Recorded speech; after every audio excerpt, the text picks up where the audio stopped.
Hello everyone, नमस्कार। तो आज हम लोग बात करेंगे जो आपका चैप्टर है आयनिक इक्विलिब्रियम। ठीक है, तो आयनिक इक्विलिब्रियम में कौन से इम्पॉर्टेंट टॉपिक्स हैं, सबसे पहले उनको आप सुन लो।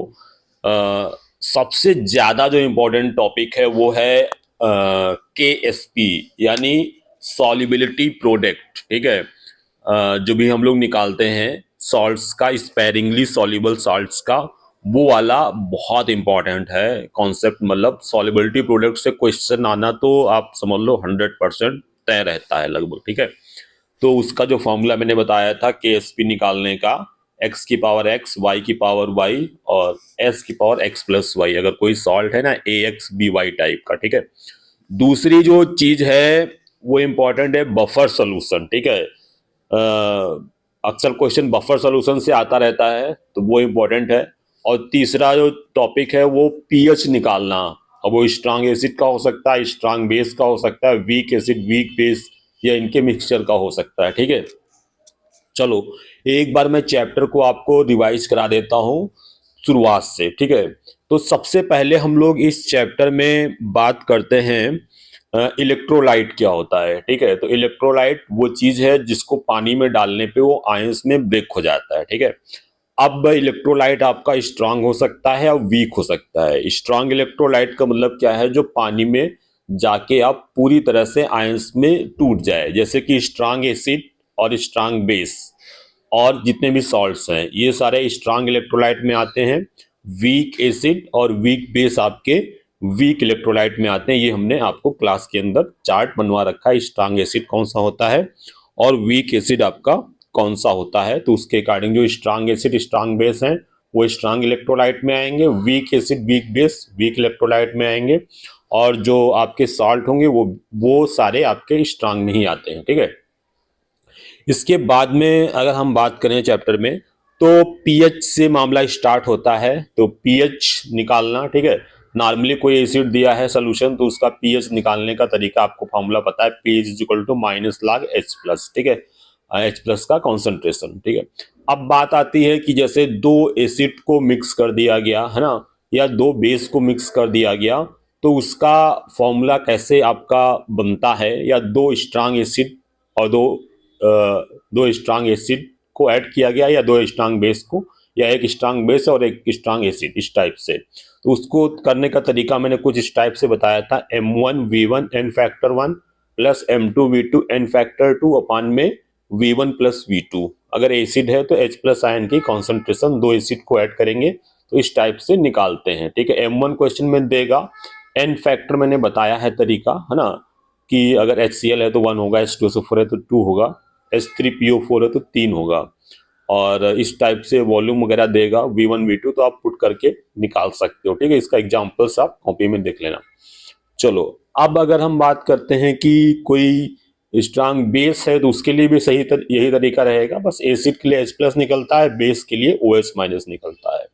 और अगर एसिड स्ट्रांग है और बेस स्ट्रांग है तो उस केस में फिर हमें माइनस साइन बीच में आ जाता है, देखना पड़ता है कि H प्लस के लिए वैल्यू ज़्यादा है M1V1 n फैक्टर 1 की, या बेस के लिए ज़्यादा है, तो उस हिसाब से H प्लस आयन का कॉन्सेंट्रेशन निकलेगा या OH माइनस आयन का कॉन्सेंट्रेशन निकलेगा। ठीक है, अब जो हम लोग मोलारिटी इंटू एन फैक्टर करते हैं ना, M1 into n factor 1, M2 into n factor 2, ये एक्चुअली में नॉर्मेलिटी होती है। तो फॉर्मूले में डायरेक्ट भी दे सकते हैं कि जैसे N1V1 प्लस N2V2 अपान V1 प्लस V2, तो ये फॉर्मूला सेम ही है, चाहे आप वैसे लगा लो, M1V1 n factor 1 plus M2V2 n factor 2 अपान में V1 प्लस V2। ठीक है, चलो अब आगे बात करते हैं। तो जैसे वीक एसिड का पीएच निकालना, इसमें हम लोग ओस्टवाल डाइल्यूशन लॉ पढ़ते हैं जो कि मोस्ट इंपॉर्टेंट है। ठीक है, तो ओस्टवाल डाइल्यूशन लॉ के जो भी फॉर्मूले हैं वो आपको पता होना चाहिए, है ना। तो इसमें एक फॉर्मूला आता है अल्फा का, है ना, alpha is equal to root के बाई सी, और H प्लस का फॉर्मूला आता है रूट ऑफ C इंटू के ए। ठीक है, और उसी से पीएच निकाल लेते हैं। ठीक है, इसी तरह से वीक बेस के लिए आपका फॉर्मूला लग जाएगा, जहाँ पे के ए आता है वहां पे के बी आ जाएगा, जहां पे H प्लस निकालते हैं एसिड के लिए, वीक एसिड के लिए तो वीक बेस के लिए OH माइनस निकालेंगे, ठीक है। अगर दो वीक एसिड का मिक्सचर है, मान लो एक एसिटिक एसिड है और दूसरा फॉर्मिक एसिड है, इस टाइप से है, तो उसके लिए फॉर्मूले में जब H+ निकालते हैं तो बहुत सिमिलर फॉर्मूला है। रूट के अंदर नॉर्मली CKA करते हैं, तो इसमें रूट के अंदर C1Ka1 प्लस C2Ka2 कर देते हैं। इस तरह से बेस के लिए भी कर देंगे, Ka के प्लेस पे क्या आ जाएगा, Kb आ जाएगा, ठीक है। तो इस तरह से अलग अलग केसेज हैं, तो इनका हम लोग pH निकालते हैं। जो भी स्ट्रांग एसिड हो गया या स्ट्रांग बेस हो गया या वीक एसिड हो गया, वीक बेस हो गया या मिक्सचर्स हो गए, तो इस टाइप से आप मैंने बता दिया ये चीज। उसके बाद अगर बात करते हैं हम लोग सॉल्ट हाइड्रोलिसिस की, तो देखो सॉल्ट चार तरह से बन सकता है। अगर स्ट्रांग एसिड स्ट्रांग बेस है तो फिर pH 7 होता है, वो न्यूट्रल सॉल्ट होता है। अगर वीक एसिड और स्ट्रांग बेस है तो उस केस में आपका जो सॉल्ट होता है वो वीक एसिड स्ट्रांग बेस के केस में बेसिक सॉल्ट होगा, ठीक है। उसका pH का फॉर्मूला होता है 7 + 1/2 ब्रैकेट के अंदर pK + log C। उसका pH 7 से ज्यादा होता है। और जो आपका क्या बोलते हैं स्ट्रांग एसिड और वीक बेस का है, इसका एग्जांपल होता है NH4Cl। इसमें NH4OH वीक बेस होता है, HCl स्ट्रांग एसिड होता है। इसका pH जो आता है वो pH = pK माइनस ब्रैकेट के अंदर pKa + log C, ठीक है। तो इस टाइप से हम लोग निकालते हैं इसमें। और अगर हम लोग बात करें जब वीक बेस इसमें इन्वॉल्व है तो उसके लिए pKb आ जाएगा। और अगर तीसरा फॉर्मूला या चौथा फॉर्मूला बोले, जब दोनों ही वीक होते हैं एसिड और बेस, तो फॉर्मूला आता है pH = pH = 7 + ½ और ब्रैकेट के अंदर pK माइनस pKb, ठीक है। तो ये फॉर्मूला आता है ना। और कभी अगर एम्फीप्रोटिक के लिए पूछा जाए तो pH वैल्यू होती है pKa1 + pK2/2, मतलब pKa1 pK2 देगा, आप जोड़ के बटे 2 कर देना। तो ये सॉल्ट हाइड्रोलिसिस में फॉर्मूले आते हैं। उसके अलावा और भी फॉर्मूले होते हैं, तो कोशिश करूंगा वो मैं आपको डिस्प्ले कर दूं स्क्रीन पे।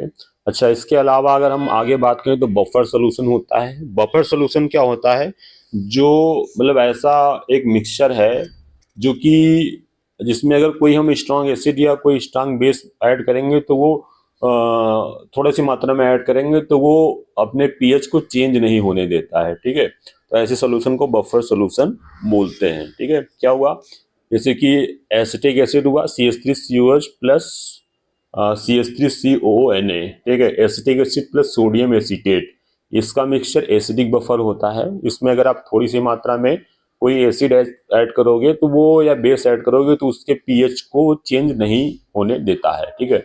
इसका तरीका भी मैंने बताया है। और उसके अलावा अगर बेसिक बफर की बात करें तो उसका कॉमन सा एग्जांपल है NH4OH वीक बेस और उसके साथ में उसका सॉल्ट NH4Cl, ठीक है। ये बेसिक बफर का एग्जांपल होता है। फॉर्मूले की बात करें तो pH = pK + log of salt upon acid acidic buffer के लिए, और बेसिक बफर के लिए POH आता है pKb + log of salt upon base, ठीक है। उसके बाद में अगले टॉपिक पे अगर बात करें तो सॉल्युबिलिटी प्रोडक्ट वाला टॉपिक आता है, ठीक है।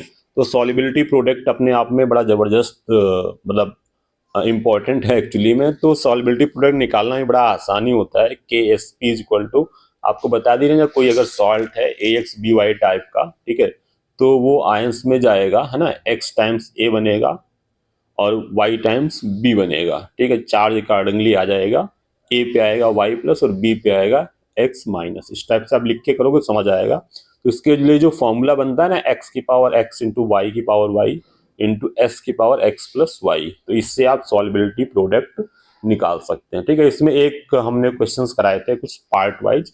इसमें कॉमन आयन लगता है, मतलब जैसे आपने AgCl लिया तो उसमें KSP निकालना है मान लो, और तो जैसे Ag+ और Cl- में जाएगा, आपने SS मान लिया और इसमें NaCl डाल दिया 0.1 मोलर। इससे क्या होगा, वहां से भी आपका Cl- आएगा 0.1, तो इस NaCl से आता है वही हम लोग लेते हैं।